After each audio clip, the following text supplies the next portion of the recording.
You're listening to The Broker Show with the Broker Joe, your expert in all things real estate. Hot topics, market trends, even your questions. It's all on the table. Hosted by The Broker Joe and co-hosted by Etch. That's right. It's The Broker Show with Broker Joe. I am Etch. What's going on, Joe? Oh, Etch, I'm just thrilled to be here. Getting me out of the office and being in here, getting to talk about real estate to someone other than buyers, sellers, and realtors. Fantastic. Fantastic. It's got to be a nice little change. Oh, it is. Yeah, it is. Somebody, some muck like me who doesn't know a thing about it. But the beauty of this whole thing is that I get to learn along with our audience how this all goes down. Oh, hopefully we learn something. Absolutely. Yeah.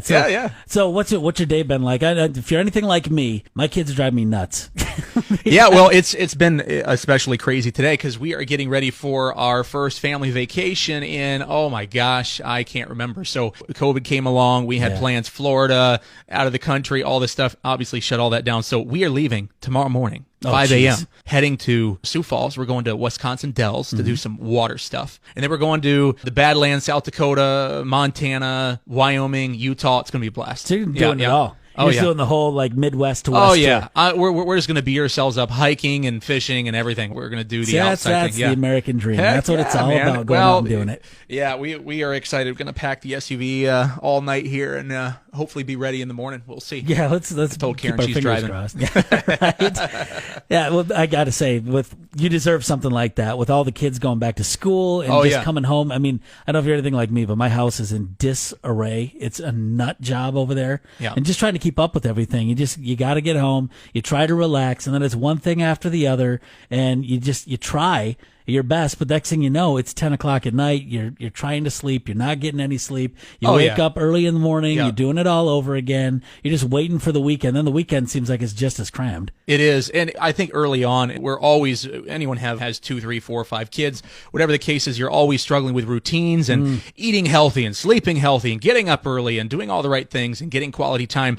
I think that we keep referencing the pandemic, but it's really affected a lot of things. It's really relevant. Yep. And I think that early on, we just said, hey, we got to be flexible and we just got to keep an open mind, work with the problems instead of being afraid, being worried and passing that on to the kids. They're sensitive, man. They're sensitive. They feel the vibe of what's happening around you.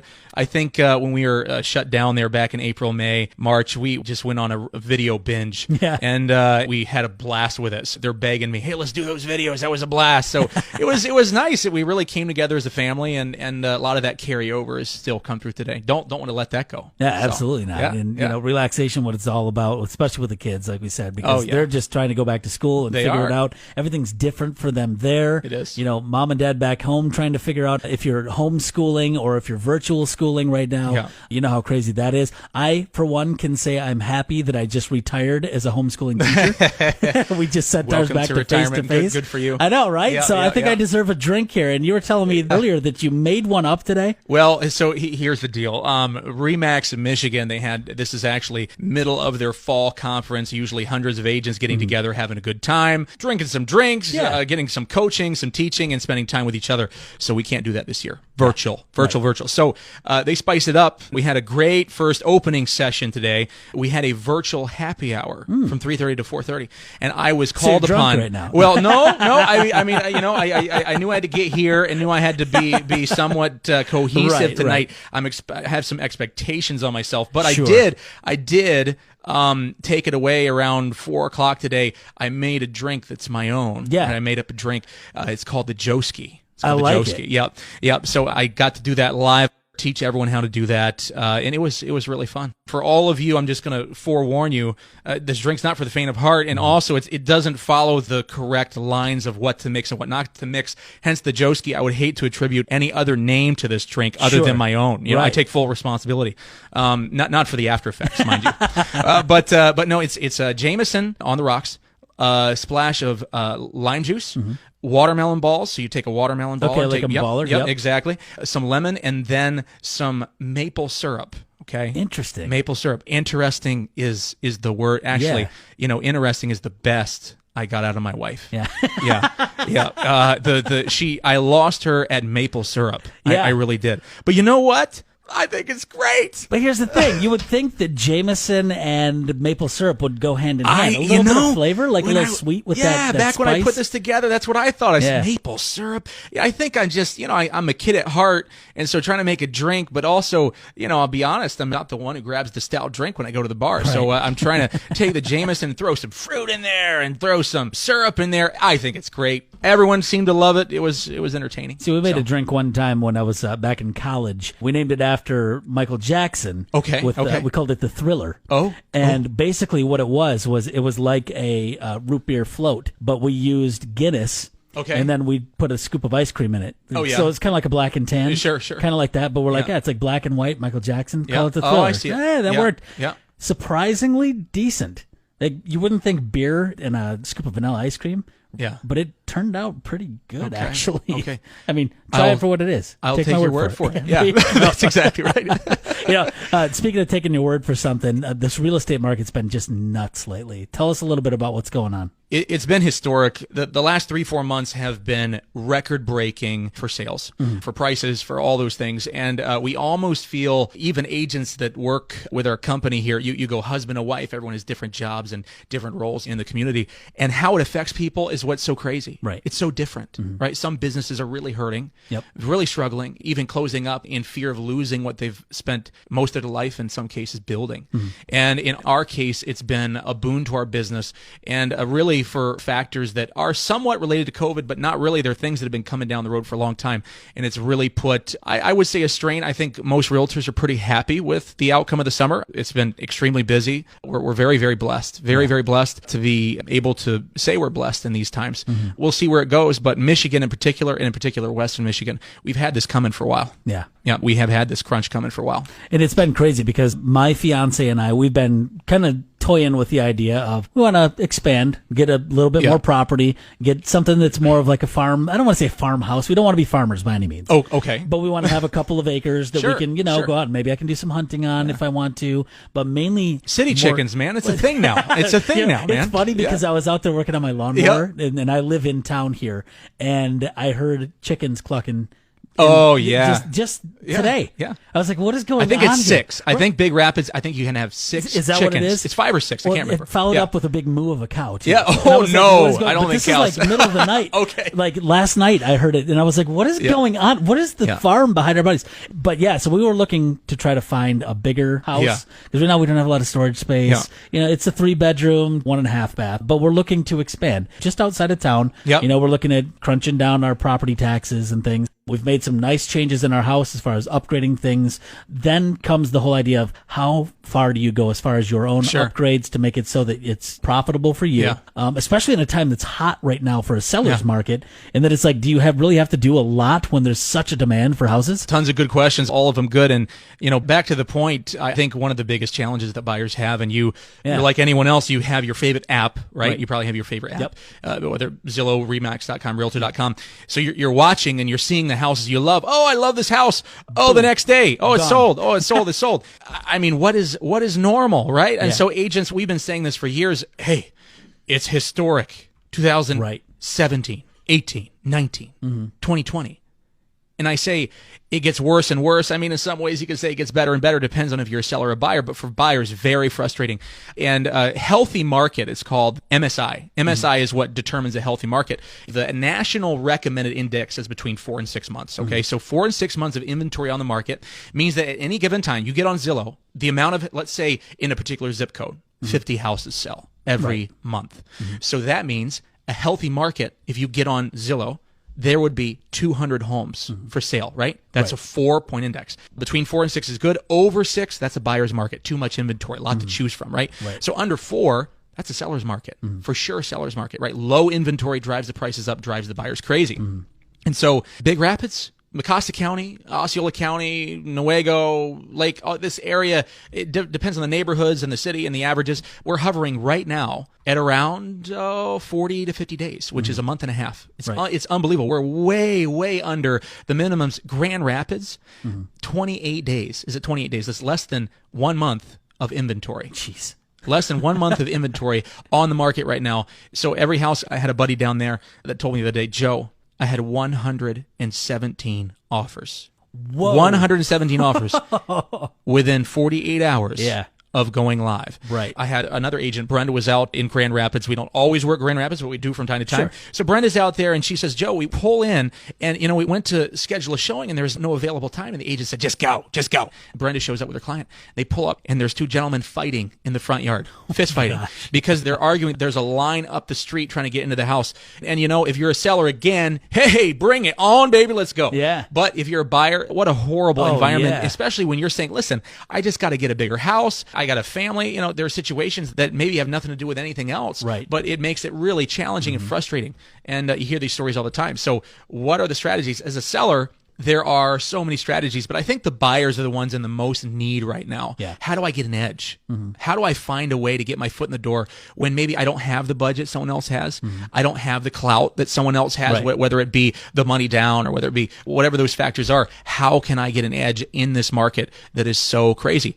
And there's so many questions that all need to be answered. There is a lot. And we're going to unpack some of those as you hear us go throughout this series. And I'm really excited to learn more about this. So let's kind of dive right in. Let's start out with price, because the price is a big thing. That is the obvious one. You go through your apps. You go through the one that we mainly go through is Realtor.com. So we just kind of do a filter. We search through and we're like, okay, what's in our price range?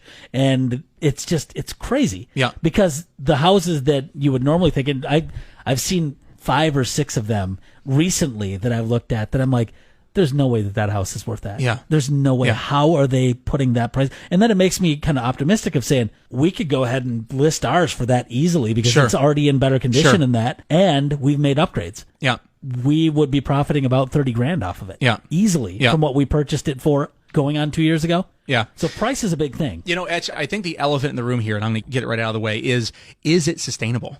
I think people ask that. So people that are hesitant to sell their house, right? They know they have equity. They can feel the change, but they go, well, what the heck am I going to buy? Right? If I upgrade, if I add $50,000 to my bottom line on the mortgage or $100,000, whatever the number is this market sustainable? Am I going to have equity down the road? So just to simply answer that question, first of all, there's no crystal ball, and agents would love to be able to answer this question directly, honestly. There just isn't. But as a rule, property value, it goes up, it goes down. But you know what? You look at 10-year period, 20-year period, it always goes up. What's the old saying? They don't make land anymore. So in Western Michigan, we have a long-term housing shortage. Detroit News put out a couple weeks ago an article talking about the intricacies of the housing crisis in Michigan. What's led to it is housing shortage, housing unit shortage. Right. Within about 20 years, they're projecting, even at the rate that growth is happening, right?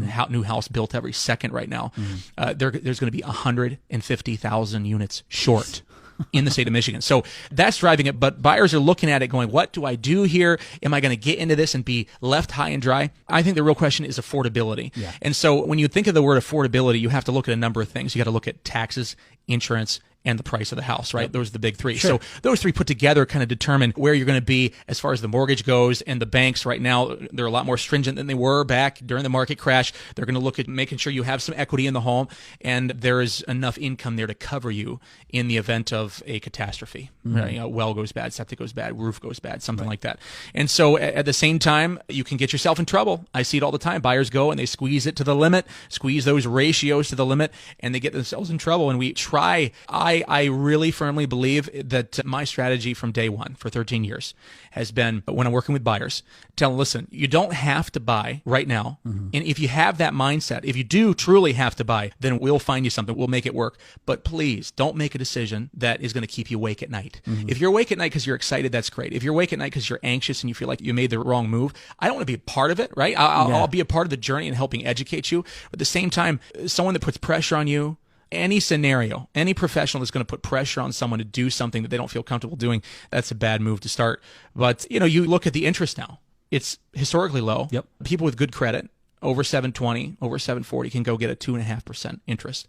I talked to a friend, Terry, and Terry said, Joe, when me and my wife bought my first house, 17% interest. 17%. So like my student Could you imagine? Yeah, and back then it wasn't like 17.2. It was like 15, 17, 20, 24. Right. It was these big numbers, right? So we're so lucky. We're borrowing almost free money, 2.5%. Yeah. So if you were looking at a $100,000 house 3 years ago at 5% or 5.5%, look at it again at 2.5%. Look at the huge difference it can make. That interest is a very significant part. Sure. When you start off, it could be over half of your payment.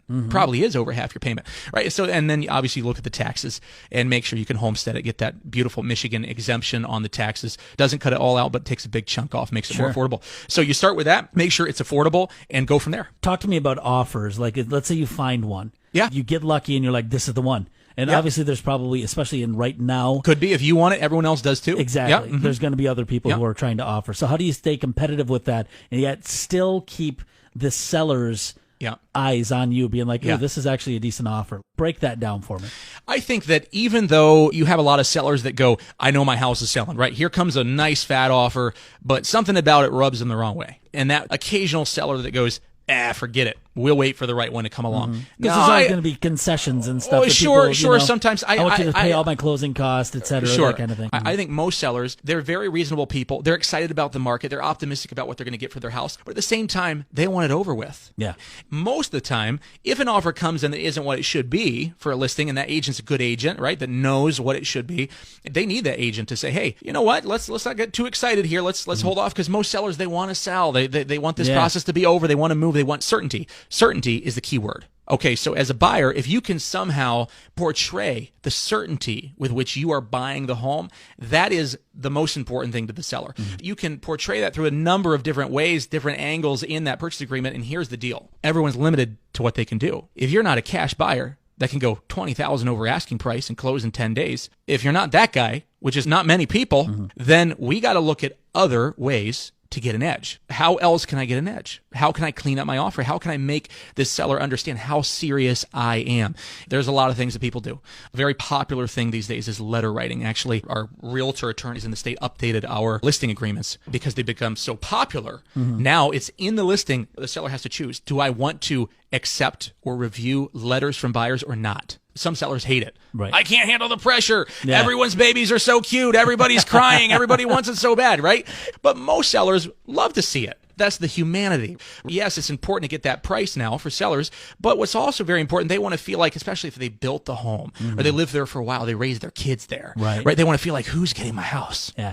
Who is it? They love to see these letters and know who they're dealing with. And I've seen so many times buyers win. Maybe they were $1,000 or $200 under the other offer, but they were able to so effectively portray not just who they were, but how serious they were about this house. What a perfect fit it was. Yeah. And here's the reasons why, right? I'm not going to back out if the handrail's a little bouncy. That's the seller's worst nightmare. Someone comes in with this big offer, first day on the market, you say, which one do I take? And you take this one. And then you wait 10 days for inspections, because usually buyers get 10 days. And on day 9, buyer comes in and goes, well, been there. that gutter, I just feel like, you pick something, right? And there are legitimate issues. Don't get me wrong. Right. If you're a buyer listening, do not buy a home without doing a home inspection, right? I know your dad did construction back in the 80s. Yeah.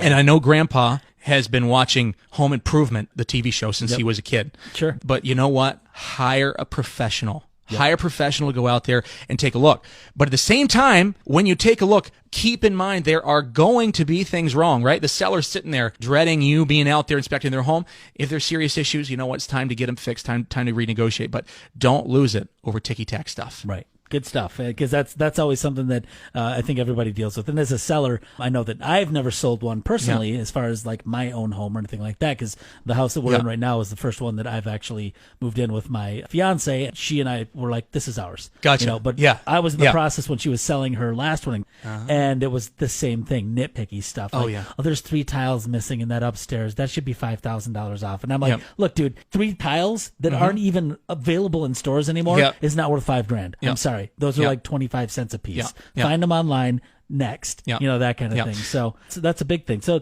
talk to me about deposit now. Like, what's going on with like money down? Money down is kind of, in my opinion, may horrify some agents and brokers out there listening. But the escrow deposit is an antiquated thing.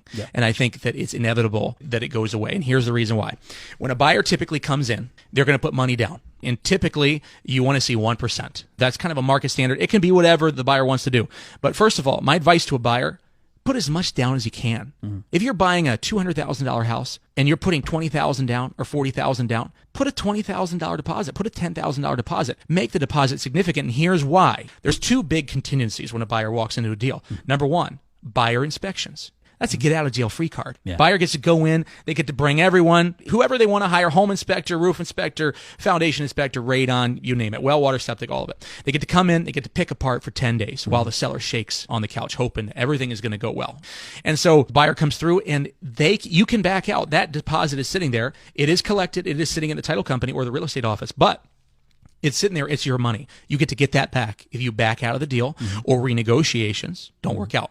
Then there's number two. There's the lending contingency, right? So the bank's going to come in. They're going to do an appraisal. They're going to underwrite you. They're going to make sure that your income's what you said it was. They're going to make sure that you're still working the day before closing, maybe even the hour before closing. And so, but if anything happens in that whole process to kill the deal that's lender related, you're out. You're out scot-free as a buyer. It hurts. There's the sting, but you're not putting your money at risk as long as you maintain your desire to buy that house. You get cold feet, don't want the house anymore. Well, you can't get out because of that. Yeah. You have to mean business. And so but the escrow, for the most part, it sits there and buyers back out of the deal and seller goes, where's my escrow? Say, well, listen, we chatted through this. This is the buyer's money. They have these contingencies, and if they don't work out, they get this money back. Yeah. So what I would say to a buyer is a lot of people are limited with what they have down, and there's some great programs out there like Rural Development, very popular in our area. Program you can't get downtown Grand Rapids, some other areas. Oh, yeah. But very popular here, 100% financing, no money down. And then they let you do a seller's concession, and you can add in the cost of your closing costs, which are your underwriting fees and appraisal, yada, yada.